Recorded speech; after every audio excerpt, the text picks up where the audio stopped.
जय माता दी दोस्तों, वर्ल्ड बेस्ट मैजिक में आपका हार्दिक स्वागत है।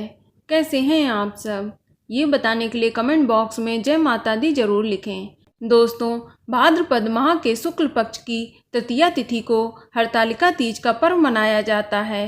हरतालिका तीज का व्रत जहां सुहागिन महिलाएं अपने पति की दीर्घायु के लिए करती हैं, तो वहीं कुंवारी कन्याएं सुयोग वर की कामना के लिए करती हैं।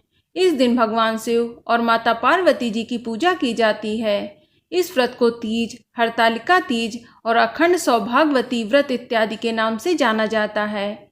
इस व्रत को करने से स्त्रियों को अखंड सौभाग्यवती का वरदान तथा मोक्ष की प्राप्ति होती है। लेकिन इस व्रत के नियमों का पालन करना अत्यंत जरूरी है। यह व्रत एक तरह से तपस्या की तरह होता है और इसके नियम बहुत ही कठिन होते हैं, लेकिन महिलाएं सभी नियमों का बड़ी ही शिद्दत से पालन करती हैं। इस व्रत को निर्जला रखा जाता है। इस व्रत में पानी भी ग्रहण नहीं किया जाता है और इस दिन दिन रात जागरण करने का विधान है। व्रत का पारण अगले दिन सुबह ही किया जाता है।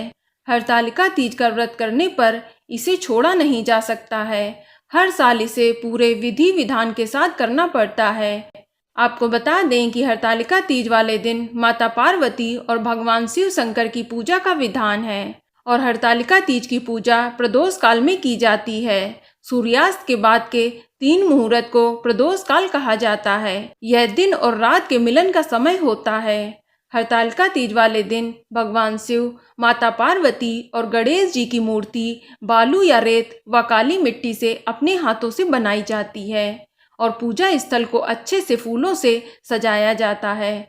इसके बाद लकड़ी की चौकी पर केले के पत्ते रखकर भगवान शंकर, माता पार्वती और गणेश जी की प्रतिमा स्थापित की जाती है। इसके बाद देवताओं का आवाहन करते हुए भगवान शिव, माता पार्वती और भगवान गणेश का पूरे विधि विधान के साथ पूजन किया जाता है और सुहाग की पिटारी में सुहाग की सारी वस्तुएं रखकर माता पार्वती को चढ़ाना बेहद जरूरी होता है। इसके अलावा भगवान शिव जी को भी धोती और अंगोछा चढ़ाया जाता है। यह सुहाग की सामग्री सास के पैर छूने के बाद आप किसी ब्राह्मण व ब्राह्मणी को दान दे सकते हैं। इस प्रकार पूजन के बाद कथा सुने और रात्रि जागरण करें और अगले दिन आरती करने के बाद सुबह माता को सिंदूर चढ़ाने के बाद ककड़ी व हलवे का भोग लगाकर ही वही प्रसाद खाने के बाद ही व्रत का पारण करना चाहिए। तो चलिए अब बात करते हैं हरतालिका तीज 2020 के शुभ मुहूर्त के बारे में।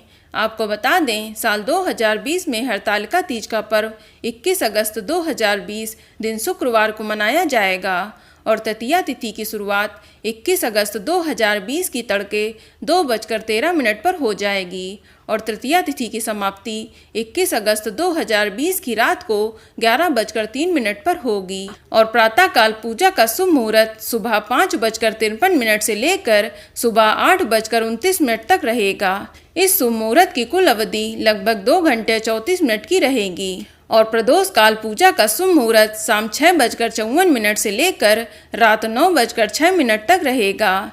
इस शुभ मुहूर्त की कुल अवधि लगभग 2 घंटा 12 मिनट की रहेगी। और अब बात करते हैं व्रत पारण की। तो आपको बता दें, हरतालिका तीज व्रत का पारण 22 अगस्त की सुबह किया जाएगा।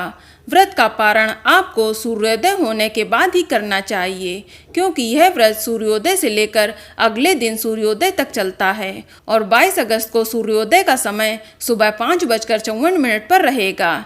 इसलिए आप 22 तारीख को 5:54 के बाद ही प्रसाद खा के अपने व्रत का पारण करें। तो चलिए अब बात करते हैं राहु काल के समय की। आपको पता ही होगा कि राहु काल अशुभ समय होता है। इस दौरान किसी भी काम को करने का फल शुभ नहीं होता है। तो आपको बता दें, 21 अगस्त को राहु काल का समय सुबह 10:54 से लेकर दोपहर 12:29 तक रहेगा। इस समय आप हरतालिका तीज की पूजा न करें तो अच्छा रहेगा। तो दोस्तों, यह जानकारी आपको अच्छी लगी तो कमेंट में जय माता दी जरूर लिखें और अगर आपका कोई सवाल हो तो उसे कमेंट बॉक्स में अवश्य पूछ लें और इस वीडियो को लाइक करें, शेयर करें और साथ ही साथ चैनल को सब्सक्राइब करें। धन्यवाद।